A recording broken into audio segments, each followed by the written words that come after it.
Okay, I'm with Ajay Chawla of OnTrac AI, one of our Kickstart 2026 sponsors, and we're doing a spotlight on Ajay and OnTrac. And Ajay is the founder and CEO of OnTrac AI, and you did a great job with the panel. Appreciate you being there. Absolutely. Thanks for having me. You're welcome.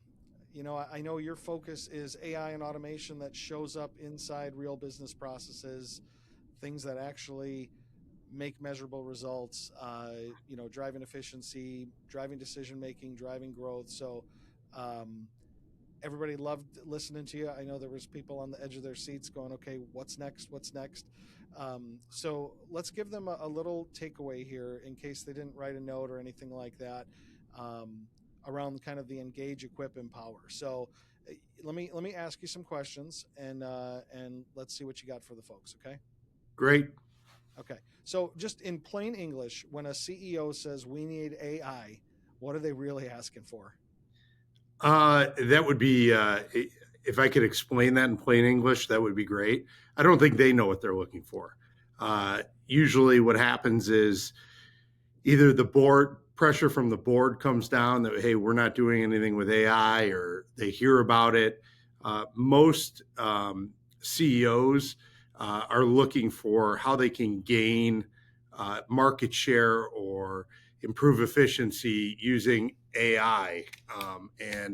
One of my favorite cartoons is a guy with a blowhorn, and he's talking to a group of CEOs, and he says, "What do we need?" And they all yell AI. And he said, uh, "What do we need out of AI?" And they all yell, "I don't know." And then he said, "When do we need it?" And they said, "Now." And that's kind of the what we see out there, right? Everybody thinks they need AI, and they do in their business. But where they want to start, how they get there, and what results it produces is really what they're trying to answer when they come to me and say, "Hey, we need some AI." Yeah, don't you think it's that we're all afraid that we're going to be left behind if we don't do something with it because we hear of everybody else doing something with it?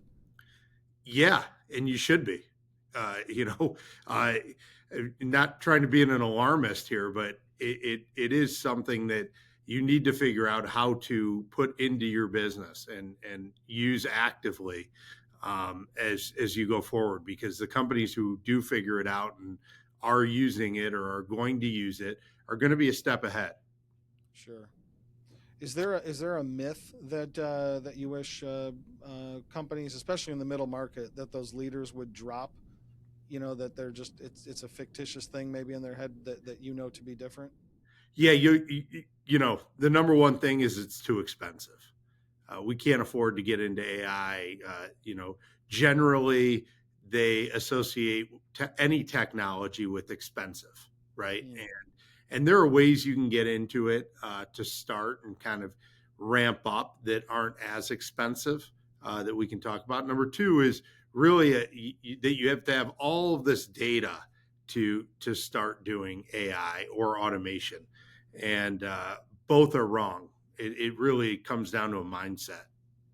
Does that come from kind of the old days of without this technology, you had to prepare the data, it had to be clean, everybody's thinking kind of like database, and you know uh, that they're just going to trip over it with the whole GIGO, the garbage in garbage out, whereas the AI just now actually it has some intelligence to it to where it's actually pulling relevant data and making sense of it differently. Yeah, I think look, sans your information being in a file cabinet that a computer can't actually go out and grab, we can use automation and AI to try to get your data in the right place so it's actionable for AI. And I think, like, you're right. Most people are worried about, hey, I don't know where it is in my database, or it's on somebody's computer, and all that needs to be figured out, obviously, before we build agents and automation that can go out and grab the data and put it into a central database where we can actually, have action on it. But I think, like I said, it's a mindset. People have to just get ready and dive in, really. Got it. Hey, what's we're kind of moving into the equip piece here, but What's a quick win you've seen deliver measurable results or even ROI in maybe 30, 60, 90 days? Is there anything that fast? Yeah, I think you can do stuff just depending on the company. If you're looking for just efficiency gains, places like back office finance, right? APAR, that's fairly quick. And you know, years ago we started doing this with robotic process automation, and it's gotten better and more accurate as we've added that thinking piece of AI into it. So that's a great place to start. HR is also a great place to start. Onboarding and offboarding.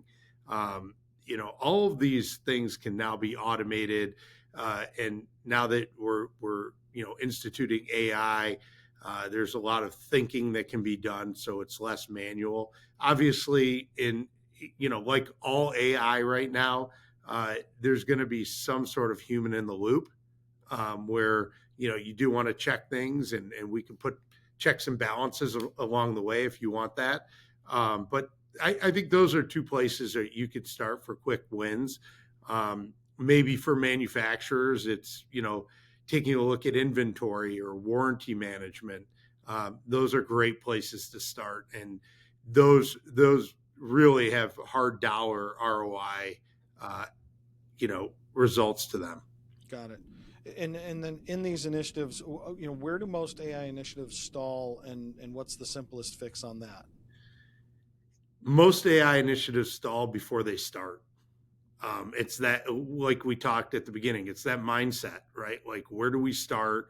And it's this paralysis by analysis, right? Like, we don't know where to start, or we have a bunch of silos within our business that some are using it, some aren't. And when we try to, put an integration layer on, it's just not going to work because we haven't thought about it that way. Mm. So, really, in order for an enterprise AI solution to come together, it really needs to be a top-down approach that is, rooted in the leadership's KPIs and then moves down throughout the organization. And then we can start to generate a roadmap for that organization. Oh, well, that's perfect. Because if somebody wanted help, what's the first step? Is it an assessment, a roadmap session? I mean, like, with Yeah, our business, obviously, it's let's find out where you're at right now, and then help you get to where you should be. Is it similar there? yeah, I think a big piece of that is our roadmap. We have a program called Ignite. We go in there. It's kind of a consulting program where we'll do the assessment, find out where you're at. Most companies, we walk in and they're really doing nothing, which is fine. And what we then do is we go after and look at all the processes across the organization or wherever you choose. And what we always tell the customer is, listen, don't bring processes to us that you think are right for AI and automation. Just tell us what you do in your everyday Mm. world, right? Like, what do you do when you walk in the door? Yeah, How do you that's do what it? everybody's. Right. And Stop trying to. What was that? What they say, that the hammer looking for a nail. It's like right, just tell me you want to build a house, right? right. And like one of our biggest clients said to us when they brought us in, it was, why are we sitting here bringing projects to you? Why wouldn't you come and tell us what really, deserves the AI and automation look? And so that's what we do. It's what we're really good at.